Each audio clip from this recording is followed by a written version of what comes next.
एक तर काय म्हणतोय की तुम्ही आत्म्याचे मी वडील आहे.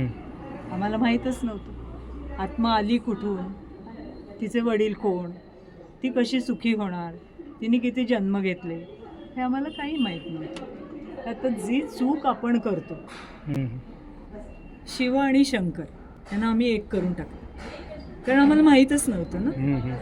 तर आता शिव आहे तो कल्याणकारी आहे ना, तो विश्व कल्याण करण्यासाठी आलाय, दुनिया बदलण्यासाठी आलाय.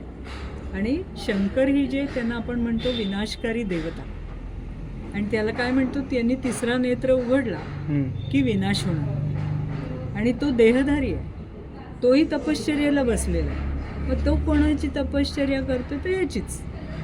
पण त्याला शंकर केलंय. तो कसा आहे, त्यांनी वैराग्य धारण केलेलं आहे.